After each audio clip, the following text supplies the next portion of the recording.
Hello students, welcome everyone. আজকে আমরা class 12-এর একটা নতুন পার্ট শুরু করছি এবং সেমিস্টার 3-র পার্ট এটা। তো ম্যাট্রিক্স স্টার্ট করছি। ম্যাট্রিক্স ক্লাস 12-এর সেমিস্টার 3-র একটা পার্ট এবং ম্যাট্রিক্স দুটো পার্টে ভাগ আছে। প্রথমে ম্যাট্রিক্স এর একটা ছোট অনুশীলনী আছে, তারপর ডিটারমিনেন্ট, তারপর আবার ম্যাট্রিক্স আছে। ঠিক আছে, তো প্রথমেই আসি যে ম্যাট্রিক্স কাকে বলে। যখন ধরো কিছু সংখ্যা এইভাবে 1 2 3 মানে সুনির্দিষ্টভাবে সজ্জিত আছে, এইভাবে মানে এলোমেলো ভাবে নয়। ধরো এইখানে 1 2 3 4 5 মানে এইরকম এইভাবে নেই। এখানে এই বরাবর যেমন তিনটে আছে, এই বরাবর দুটো আছে, সেরকম নয়। যেমন এই বরাবর তিনটে, এই বরাবর তিনটে, এই বরাবর তিনটে, বা এই বরাবর চারটে পদ থাকলে এখানে একটা পদ, এখানে একটা পদ, মানে সুনির্দিষ্টভাবে সুন্দরভাবে সজ্জিত আছে। ঠিক আছে, কিছু সংখ্যা এবং সারি এবং স্তম্ভের আকারে আছে। এই বরাবর যখন থাকছে এইগুলোকে, এইটা একটা সারি, এই যে লাইন করছি, এটা একটা সারি, এটা একটা সারি, এটা একটা সারি, বা রো বা সারি বলা হয় এগুলোকে। এইটা হচ্ছে একটা কালাম বা স্তম্ভ, এটা একটা কালাম বা স্তম্ভ, এটা একটা কালাম বা স্তম্ভ, এটা একটা কালাম বা স্তম্ভ, ফুলফিল আকারে আছে। ঠিক আছে, কোনো রকম এলোমেলো ভাবে নেই। তখন যে সজ্জিত এই যে রূপটা এর, এই চিহ্ন দিয়ে প্রকাশ করা হয়। ঠিক আছে, এই চিহ্ন বা এই চিহ্ন দিয়ে প্রকাশ করা হবে, একে বলা হয় ম্যাট্রিক্স। ঠিক আছে, আচ্ছা। এবার ম্যাট্রিক্সের ভাগ আছে বিভিন্ন রকম, দেখো পার্ট আছে। আমরা এই একটা ম্যাট্রিক্স ধরো 1 4 6 2 1 3, এখানে দেখো এইটা একটা রো দুটো রো, তাহলে দুটো রো আছে। কটা কালাম? একটা দুটো তিনটে, তাহলে দুটো রো তিনটে কালাম। এই ম্যাট্রিক্সের অর্ডার তাহলে কি হবে? কত বাই কত? এটা হচ্ছে 2/3 অর্ডারের ম্যাট্রিক্স, 2/3। ঠিক আছে, 2/3 ম্যাট্রিক্সের অর্ডার। হ্যাঁ, তাহলে মানে এখানে 2/3টা কি, মানে রো এর সংখ্যাটা আগে থাকবে। কটা রো? তাহলে দুটো রো, 2। এইটা যেমন ক্ষেত্রে ধরো এইগুলো একটা পদ যদি থেকে থাকে, তিনটে রো, এর অর্ডার কত? 3 বাই একটা দুটো তিন চারটে কালাম, তাহলে এর অর্ডার 3/4। ঠিক আছে, 3/4 বোঝা গেল। তাহলে এই বরাবর যে পদ থাকছে, এটা একটা, এগুলো একটা রো বরাবর, এটা তিনটে রো, যেমন এটা তিনটে কালাম। ঠিক আছে, এইরকম। এবার আসি, এইরকম বাই আকারে সাজানো হচ্ছে। তাহলে একটা ম্যাট্রিক্স এখানে 2/3, তাহলে নর্মালি একটা ম্যাট্রিক্স অর্ডার হয় m/n আকারে, m/n আকারে আমরা নর্মালি বলে থাকি। যখন এই অর্ডারের m/n আকারে থাকছে, m/n মানে কি? m/n মানে হচ্ছে mটা রো আর nটা সারি আছে। m সংখ্যক রো, m সংখ্যক রো আর n সংখ্যক সারি। ঠিক আছে, যখন একটা ম্যাট্রিক্সের অর্ডারের m/n আকারে থাকলে m আর n ইকুয়াল হয় না, m not equal to m। ঠিক আছে, তখন সেই ম্যাট্রিক্সটাকে বলা হয় আয়তাকার ম্যাট্রিক্স। একটা ম্যাট্রিক্সের অর্ডার যদি m/n হয়ে থাকে এবং যদি m not equal to n হয়, তখন সেই ম্যাট্রিক্সকে বলা হয় আয়তাকার ম্যাট্রিক্স। এবং কোনো ম্যাট্রিক্সে যদি তার অর্ডারটা m/n হয়ে থাকে এবং যদি m ইকুয়াল টু n হয়ে যায় সর্বদা, তখন সে ম্যাট্রিক্সকে বলা হবে বর্গ ম্যাট্রিক্স। মানে যেমন একটা ম্যাট্রিক্স 2/2 অর্ডারের, এটা একটা বর্গ ম্যাট্রিক্স। 3/3 অর্ডারের, এটা একটা বর্গ ম্যাট্রিক্স। 4/4 অর্ডারের, এটা একটা বর্গ ম্যাট্রিক্স। অর্থাৎ রো এর সংখ্যা এবং কালামের সংখ্যা, সারির সংখ্যা এবং স্তম্ভের সংখ্যা যখন যখন সমান থাকবে, সেই সমস্ত ম্যাট্রিক্সগুলোকে বলা হবে যে বর্গ ম্যাট্রিক্স। রো এর সংখ্যা এবং সারির সংখ্যা সমান হলে সেই ম্যাট্রিক্সকে বর্গ ম্যাট্রিক্স বলা হবে। উদাহরণ দেখাচ্ছি।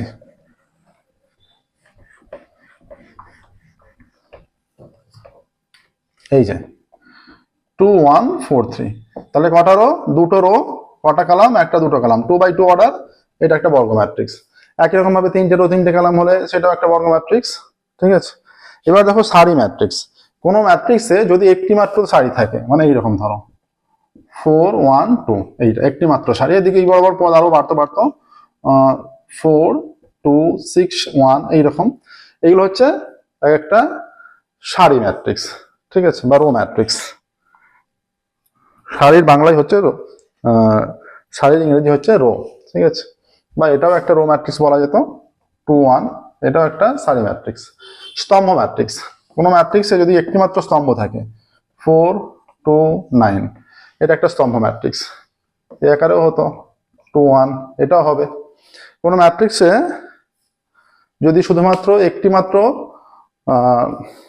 মাত্র স্তম্ভ থাকে, সেটা হচ্ছে স্তম্ভ ম্যাট্রিক্স। একটি মাত্র রো থাকলে সেটা হচ্ছে রো ম্যাট্রিক্স বা সারি ম্যাট্রিক্স, বা এটাও বলা যাবে কোনো ম্যাট্রিক্সের অর্ডার যদি এটা ধরো যে এটা ধরো 3/1, 3/1 এর অর্ডার তো না, 3/1 নয়, 1/3, 1/3, অর্থাৎ এইরকম কন্ডিশনে মানে ফার্স্টের মানটা যখন 1 হয়ে যাচ্ছে সেক্ষেত্রে সেটা সারি ম্যাট্রিক্স হয়ে যাচ্ছে। আচ্ছা, শূন্য ম্যাট্রিক্স। শূন্য ম্যাট্রিক্স কাকে বলে? যখন কোনো ম্যাট্রিক্সের প্রত্যেকটা পদ শূন্য হয়, কোনো ম্যাট্রিক্সের প্রত্যেকটা পদ শূন্য হলে সেই ম্যাট্রিক্সকে বলা হবে শূন্য ম্যাট্রিক্স। মনে থাকবে এইরকম 0 0 0 0, প্রত্যেকটা পদ শূন্য, সেটা শূন্য ম্যাট্রিক্স। আচ্ছা,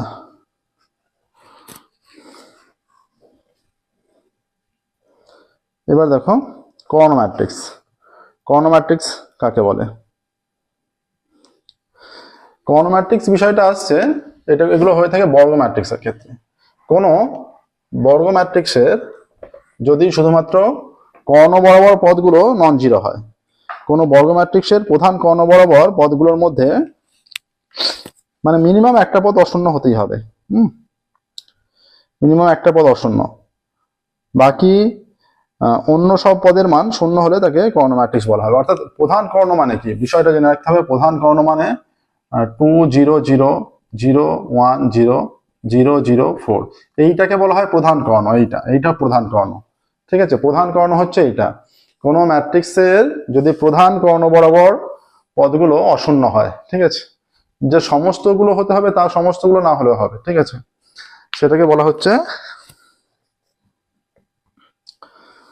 বলা হচ্ছে কর্ণ ম্যাট্রিক্স। এবার এই কর্ণ ম্যাট্রিক্সে যদি সমস্ত নন জিরো পদগুলো ইকুয়াল হয়ে যায় তাকে বলা হবে স্কেলার ম্যাট্রিক্স। কর্ণ ম্যাট্রিক্সের সমস্ত কর্ণ বরাবর পদগুলো যদি ইকুয়াল হয়ে যায় তাকে বলা হবে স্কেলার ম্যাট্রিক্স।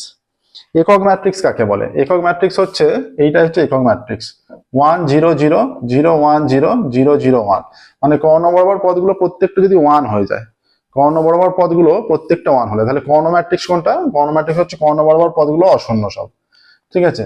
আচ্ছা, স্কেলার ম্যাট্রিক্স কোনটা? কর্ণ বরাবর পদগুলো সব সমান, ঠিক আছে। আচ্ছা, আর যদি এটাও একটা কর্ণ ম্যাট্রিক্স, এটা কর্ণ ম্যাট্রিক্সও হবে, এটা স্কেলার ম্যাট্রিক্সও হবে, এটা একক ম্যাট্রিক্সও। হ্যাঁ, এবার যদি 2 2 2 থাকতো সেটাও স্কেলার ম্যাট্রিক্স, 4 3 3 3 সেটাও স্কেলার ম্যাট্রিক্স। সেগুলো কিন্তু তখন একক ম্যাট্রিক্স হচ্ছে না। একক ম্যাট্রিক্স কখন হবে? যখন প্রত্যেকটা পদ 1 হয়ে যাবে, সেটা হয়ে যাচ্ছে একক ম্যাট্রিক্স, ঠিক আছে। আচ্ছা, এবার ত্রিভুজাকার ম্যাট্রিক্স, এই বিষয়গুলো জেনে রাখতে হবে একটু। ত্রিভুজাকার ম্যাট্রিক্স মানে ত্রিভুজাকার পদগুলো নন জিরো হয়ে যাবে এইরকম। এটা হচ্ছে ত্রিভুজাকার ম্যাট্রিক্স 1 2 4 0 4 3 0 0 1, এটা মনে করো, বা অন্য সংখ্যা হতে পারতো। এই যে রূপটা আছে ত্রিভুজাকৃতি রূপ, এটা ত্রিভুজাকৃতি রূপ, এটাকে বলা হচ্ছে ত্রিভুজাকার ম্যাট্রিক্স, ঠিক আছে, ত্রিভুজাকার ম্যাট্রিক্স। তাহলে এইটা ওপর দিকে রূপটা আছে, তাহলে ঊর্ধ্ব ত্রিভুজাকার ম্যাট্রিক্স, নিচের দিকে হয়ে গেলে সেটা অধ ত্রিভুজাকার ম্যাট্রিক্স। মানে পদগুলো যখন নন জিরো পদগুলো যখন ত্রিভুজাকৃতি ধারণ করছে তো সেটাকে বলা হচ্ছে ত্রিভুজাকার ম্যাট্রিক্স। সমস্ত পদ নন জিরো হতে হবে কিন্তু। আচ্ছা, ম্যাট্রিক্সের সমতা বা দুটো ম্যাট্রিক্সকে আমরা কখন ইকুয়াল বলবো? দুটো ম্যাট্রিক্সের অনুরূপ পদগুলো যদি সম্পূর্ণ ইকুয়াল হয়, অর্থাৎ এ ম্যাট্রিক্স একটা, বি ম্যাট্রিক্স একটা, 1 2 3 4 3 4 1 2 3 4, এই দুটো ম্যাট্রিক্সকে ইকুয়াল বলা হবে যদি এই পদের সঙ্গে এই পদটা ইকুয়াল হয়, এই সঙ্গে এইটা ইকুয়াল হয়, এই যে গোল করছি এই দুটো পদ ইকুয়াল হয়, এই যে বক্স করছি, মানে এই পদগুলো অনুরূপ পদগুলো সব ইকুয়াল হবে। মানে যে জায়গায় যেটা দেখা যাচ্ছে সেই অনুরূপ পদগুলো যদি ইকুয়াল হয় তার সঙ্গে সেগুলো হচ্ছে, সেই ম্যাট্রিক্স দুটোকে বলা হচ্ছে ইকুয়াল ম্যাট্রিক্স বা সমান ম্যাট্রিক্স। এবার ম্যাট্রিক্সের যোগ বিয়োগ কি করে হবে? ম্যাট্রিক্সের যোগ বিয়োগ হবে অনুরূপ পদগুলোর মধ্যে যোগ বিয়োগ হবে। এই দুটো ম্যাট্রিক্সকে যখন যোগ করা হবে, a প্লাস বি যখন করা হবে, এই পদটার সঙ্গে এই পদটা যোগ হবে, ঠিক আছে, এই দুটো পদ, এই পদের সঙ্গে এই পদ যোগ হবে। আমরা অঙ্ক করার সময় আরো দেখিয়ে দেবো। অনুরূপ পদগুলো এর সঙ্গে এইটা যোগ হবে, এর সঙ্গে এইটা যোগ হবে, অর্থাৎ অনুরূপ পদগুলোর মধ্যে যোগ বিয়োগ হবে, ঠিক আছে, অনুরূপ পদগুলোর মধ্যে যোগ বিয়োগ হবে। এবার দেখো এতক্ষণ ডেসক্রিপশন হলো, তো যেগুলো বলা হলো সেগুলো খুব ভালোভাবে মনে রাখবেন। হ্যাঁ, আর একটা বিষয় আছে সেটা হচ্ছে প্রতিসম ম্যাট্রিক্সটা বলে দিই, বা পরিবর্তন ম্যাট্রিক্সটা। সেখানে আছে প্রতিসম ম্যাট্রিক্স আর বিপ্রতিসম ম্যাট্রিক্স। ঠিক আছে, এগুলো জানা হলেই তারপর তোমরা অনুশীলনীর প্রবলেম সলভ করতে পারবে। আচ্ছা, এটা সম্ভবত একটাই অনুশীলনী আছে, এরপর নির্ণায়ক শুরু হবে। পরিবর্তন ম্যাট্রিক্সটা দেখো কি, পরিবর্তন ম্যাট্রিক্সের দুটো পার্ট, একটা প্রতিসম আর একটা বিপ্রতিসম। এ ম্যাট্রিক্স মনে করো এইটা 2 1 4 3, আমি ছোট করে উদাহরণ নিয়ে দেখাচ্ছি। আচ্ছা, এ ট্রান্সপোজ মানে এর পরিবর্তন ম্যাট্রিক্সটা কি? একটি ম্যাট্রিক্সের পরিবর্তন ম্যাট্রিক্স হচ্ছে যখন তার সারিগুলো স্তম্ভের আকার ধারণ করবে, সেগুলো হয়ে যাচ্ছে পরিবর্তন ম্যাট্রিক্স। অর্থাৎ এইটা রো আছে 2 1, সেটা ঘুরে গিয়ে 2 1টা এইখানে হয়ে গেল। ঠিক আছে, এটা 4 3টা এইখানে হয়ে গেল। এই যে এ ম্যাট্রিক্সের পরিবর্তন ম্যাট্রিক্স হচ্ছে এ ট্রান্সপোজটা পরিবর্তন ম্যাট্রিক্স। ঠিক আছে, বা পরিবর্তন বা ট্রান্সপোজ। এবার যদি কন্ডিশনে এ ইজ ইকুয়াল টু এটি হয়ে যায় কোনো সময়, তখন এ ম্যাট্রিক্সটাকে বলা হবে প্রতিসম matrix. A is equal to যদি এটি হয়, এই ম্যাট্রিক্সটাকে বলা হবে প্রতিসম ম্যাট্রিক্স। আর যদি A is equal to minus A T হয়ে যায়, এটাকে বলা হবে বিপ্রতিসম matrix. A is equal to যদি এটি হয়ে যায়, এটাকে বলা হবে প্রতিসম matrix. A is equal to যদি মাইনাস এটি হয়ে যায়, সেটাকে বলা হবে বিপ্রতিসম ম্যাট্রিক্স। আর একটা জিনিস মনে রাখবে, এই যে ট্রান্সপোজ সেই ম্যাট্রিক্সটাই হয়, মানে এ transpose of transpose is equal two সেই ম্যাট্রিক্সটা, এই ম্যাট্রিক্সই ঘুরে ফিরে চলে আসবে। এবার আমরা অনুশীলনীতে যাচ্ছি, কয়েকটা প্রবলেম সলভ করবো অনুশীলনীর। এমসিকিউ আছে এখানে অনেকগুলোই আছে, 39টা 39টা, কিছু সংখ্যক আজকে সলভ করে রাখি 39টার মধ্যে।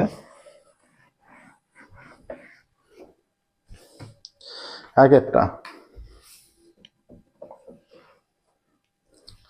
একটি বর্গ ম্যাট্রিক্স এ যদি তার পরিবর্তন ম্যাট্রিক্স এটির সমান হয়। এই মাত্র আমরা আলোচনা করলাম যে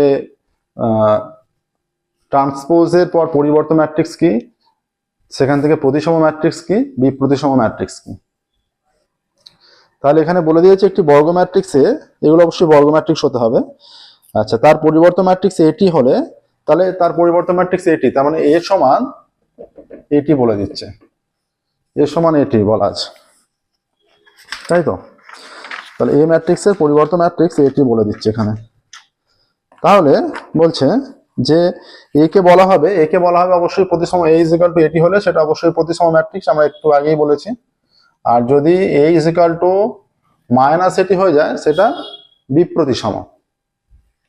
আচ্ছা, 2 এ বর্গ ম্যাট্রিক্সের পরিবর্তন ম্যাট্রিক্স এটি হলে এ কে একটি বিপ্রতিসম ম্যাট্রিক্স বলা হবে কখন? বিপ্রতিসম কখন বলা হবে? যদি A is equal to minus এটি বা এটি ইজ ইকুয়াল টু মাইনাস এ, দুটোর মধ্যে যেটা হলেই হবে। এ ইজ ইকুয়াল টু মাইনাস এটি বা এটি ইজ ইকুয়াল টু মাইনাস এ হলে সেটা হবে বিপ্রতিসম। তাহলে বিপ্রতিসম বলে দিয়েছে, এটি ইজ ইকুয়াল টু মাইনাস এ দেওয়া আছে। এটা যদি A is equal to minus এটি হতো তাহলেও একই, হ্যাঁ, দেওয়া আছে এটি ইজ ইকুয়াল টু মাইনাস এ। 3 বলেছে এ একটি বর্গ ম্যাট্রিক্স এবং আই একই ক্রমে একক ম্যাট্রিক্স হলে, তাহলে এ একটি বর্গ ম্যাট্রিক্স আর আই একই ক্রমে একক ম্যাট্রিক্স হলে হয়ে যায় A dot I is equal to I dot A is equal to A হয়ে যায়। এটা হচ্ছে condition, A dot I is equal to I dot A is equal to A হয়ে যায়। তাহলে A dot I is equal to, এখানে option শুধুমাত্র option এটা ম্যাচ করছে, A dot I is equal to A. ঠিক আছে, এটা হবে। নেক্সট 4 আচ্ছা, 4 একটু ক্যালকুলেশন করতে হবে, এটা একটু বোঝার অঙ্ক আছে। 4 অঙ্কটা, 4 অঙ্কটা বলে দিয়েছে A is equal to A I J, A is equal to A I J. ঠিক আছে, A is equal to A I J. তাহলে A is equal to A I J একটি 2x2 ক্রমের ম্যাট্রিক্স হলে, যেখানে A I J is equal to I plus 2j, A I J is equal to I plus 2j, A I J is equal to I plus 2j দেওয়া আছে। তবে এটা কত হবে? তার মানে একটা ম্যাট্রিক্সের পদগুলো খেয়াল রাখতে হবে, যদিও আমি আগে বলিনি এখনো। একটা ম্যাট্রিক্স এইরকম ধারণ করলে এ আই যেটা সেটা হয়ে যায় এই প্রথম পদ যেটা, এটা হচ্ছে ফার্স্ট রো এর, এটা ফার্স্ট রো এরও পদ, ফার্স্ট কলামেরও পদ। হ্যাঁ, এটা হয়ে যাচ্ছে A12 মানে ফার্স্ট রো এর ফার্স্ট পদ, A11 ফার্স্ট রো এর ফার্স্ট পদ। এই পদটা কি হয়ে যায় A12 সেকেন্ড পদ, ফার্স্ট রো এর সেকেন্ড পদ যেটা A12, এটা কি হয়ে যাবে A13। এইভাবে চলতে থাকবে। যদি চারটে পদ থাকে A14 A15 ক্রমাগত কন্টিনিউ থাকবে। এই যে সেকেন্ড পদগুলো, এটা সেকেন্ড রো চলে আসছে, এটা হয়ে যাবে A21, এটা হয়ে যাচ্ছে A22, এইটা হয়ে যাচ্ছে A23। আমি তিনটা করেই দেখাচ্ছি। এরপর একটা তাহলে A31 A32 A33 এইভাবে কন্টিনিউ থাকবে। এরপরে যদি হতো 41 42 43, ঠিক আছে, উভয় দিকে একই রকম ভাবে চলতে থাকবে। এবার বলেছে যেটা এইটা 2x2 ক্রমের ম্যাট্রিক্স, মানে এতটা, এইটা A11 A12 A21 A22, এই পদটা কত হবে? এইটা সমান কত হয়ে যাচ্ছে?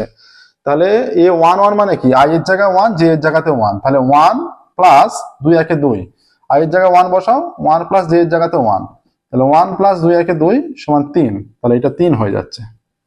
ঠিক আছে, এইটা A12, তাহলে A12 মানে কি, A12 মানে এটা ai যে, তো তাহলে i এর জায়গায় 1 j এর জায়গায় 2, তাহলে 1 প্লাস 2 দুগুণে 4, তাহলে 5 হয়ে যাচ্ছে, এটা 5। ঠিক আছে, এরপরের পদ হচ্ছে A21, তাহলে i এর জায়গায় 2 j এর জায়গায় 1, তাহলে 2 2 একে 2 4 হয়ে যাচ্ছে। i এর জায়গায় 2 j এর জায়গায় 1 হলে পদটা টোটাল 4 হয়ে যাচ্ছে। এরপরের পদ কি আছে, তারপরটা হয় A22, তার মানে i এর জায়গাতেও 2 j এর জায়গাতেও 2, এখানে বসাও 2 আর 2 দুগুণে 4, 4 আর 2 6 হয়ে যাচ্ছে। তাহলে এইটা অ্যান্সার চলে আসছে, ম্যাট্রিক্সটা 3 5 4 6। কোন অপশন আছে দেখো, যেটা আছে সেটাই অ্যান্সার হবে। 3 5 4 6 আছে অপশন সি তে। ঠিক আছে, অপশন সি 3 5 4 6, 3 5 4 6 পাঁচেরটা।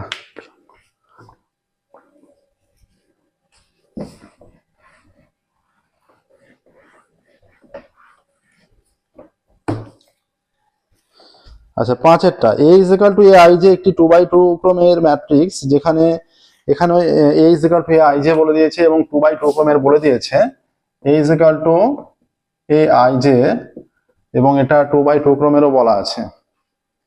ঠিক আছে, তাহলে ai is equal to half, এই এখানে আগেরটা যেমন i প্লাস 2 যে বলা ছিল, এখানে সেই রকম বলেনি, এখানে বলে দিয়েছে ai is equal to half,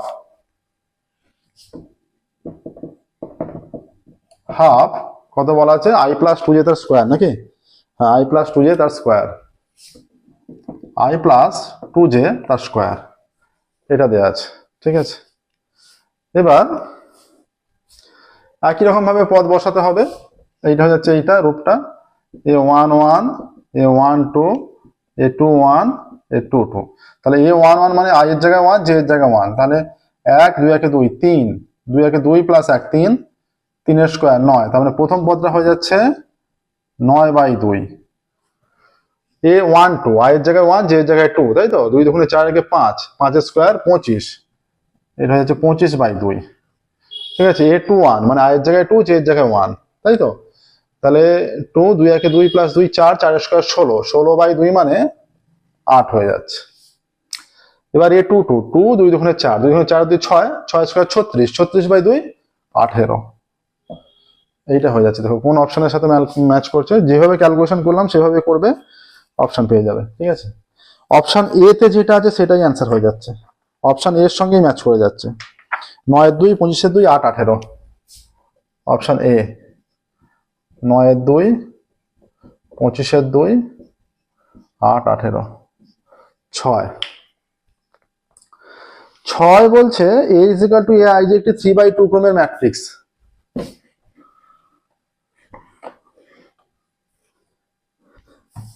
a is equal to ai যে একটি 3/2 ক্রমের matrix, a is equal to ai যে এর অর্ডার 3/2 মানে তিনটে রো দুটো কলাম 3/2 মানে। ঠিক আছে, তাহলে A11 A12 A21 A22 A31 A32 এইরকম। ঠিক আছে, এইটা তিনটে রো দুটো কলাম। দেখো এবার বলছে এ I J is equal to 3i minus 2j, A I J is equal to 3i minus 2j। তাহলে এটা কত হয়ে যাবে? সহজ ব্যাপার। তাহলে আই এইটা কত? 1টা জায়গাতে 1 বসালে 3 3 মাইনাস 2 2, 3 মাইনাস 2 1, 1 2, তাহলে 3 3 2 2 2 4, 3 minus 4 1 minus 1, 3 minus 4 minus 1, 2 1, 3 2 6 minus 2 2, 6 minus 2 4, 2 2, 3 2 6 minus 4 2, 3 1, 3 3 9 minus 2 2, 9 minus 2, 3 3 9 minus 2 2, 9 minus 2 7, এ 3 2, 3 2 মানে 3 3 9 মাইনাস 4 5, 9 মাইনাস 4 5, এইটা আসছে। দেখো এবার দেখছি কোন অপশনের সঙ্গে ম্যাচ করছে। চারটে option 1 4 7 minus 1 2 5, 1 4 7 minus 1 2 5 option B. 6টা অপশন বি আছে। দেখো option B, option B answer 1 4 7 minus 1 2 5।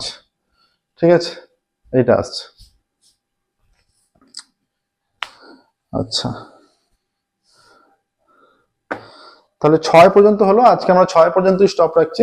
দেখো আমাদের অফলাইন ব্যাচ ইউটিউব ক্লাস ছাড়াও অনলাইন ক্লাস অ্যাভেলেবেল আছে। তোমরা যারা অনলাইনে কোচিং নিতে চাও, আমাদের ডেসক্রিপশন বক্সে ফোন নাম্বার দেওয়া আছে, সেই ফোন নাম্বার তোমরা অবশ্যই যোগাযোগ করবে। তোমাদের মতো করে কোচিং দেওয়া হবে। যে চ্যাপ্টারগুলো অসুবিধা সেই চ্যাপ্টারগুলো বোঝানো হবে, যে প্রবলেমগুলো অসুবিধে সেই প্রবলেমগুলো সমস্ত সমস্যার সমাধান করা হবে এবং নিখুঁতভাবে কনসেপ্ট ক্লিয়ার করার চেষ্টা করা হবে। ঠিক আছে, আজকের মতো এখানেই স্টপ করছি। Thank you everyone.